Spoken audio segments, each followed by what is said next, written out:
Got a new research project, have a short time to complete the project, but you can't decide what topic to choose? I got you.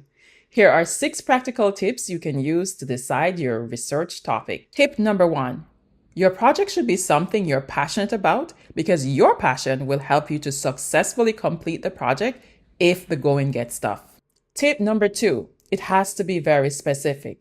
This means the concepts and variables that you choose should be very specific and particularistic to your topic. So I'll provide an example from early childhood education because that's where I currently teach. If you want to look at play in early childhood education, it is better to choose a particular area of early childhood education and also a particular type of play. So let's say kindergarten educators' perspective on nature-based play. That is more specific rather than play in early childhood education, which is quite general.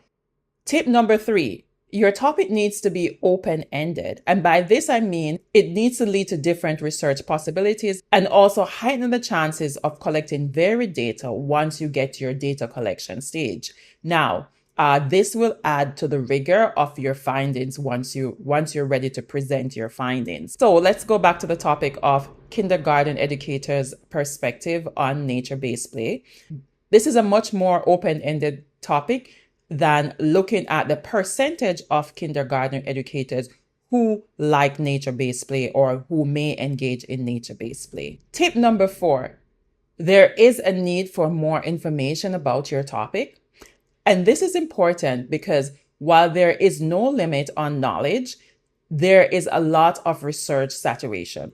And as a new researcher, it might be difficult to decide or to figure out which area of the research might have some level of saturation. A good way of thinking about the need for the research is to listen to the conversations you have with your colleagues or the conversations you have in class and see what your colleagues or classmates are much more curious about, or even think about your own lived and work experiences and see what information could make your own life or work experience much better. Tip number 5, there needs to be some amount of background information readily available about your topic. So the 4th year degree students who I teach are required to find 12 sources to substantiate the need for their research.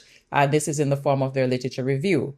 And I typically say to students, if you're struggling to find those 12 sources off the bat, then this is not a topic for you to explore because they only have roughly 7 weeks to get their literature review done.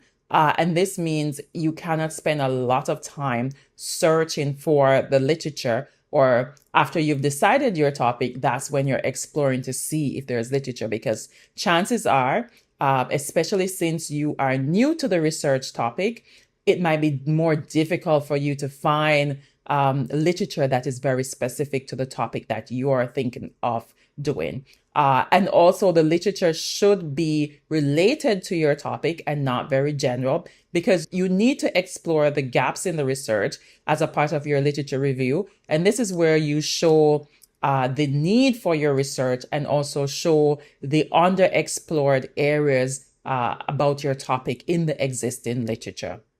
Tip number 6, and this is by far one of the most important, especially for researchers who are doing their projects in a short period of time.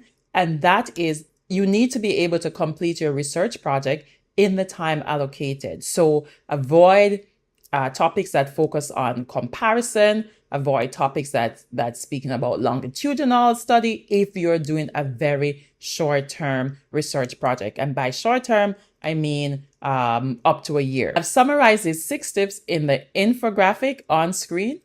Thank you for watching. Don't forget to like, share, comment, and subscribe. This will ensure that more people get to watch these 6 useful tips that I've just discussed. Take care until the next time.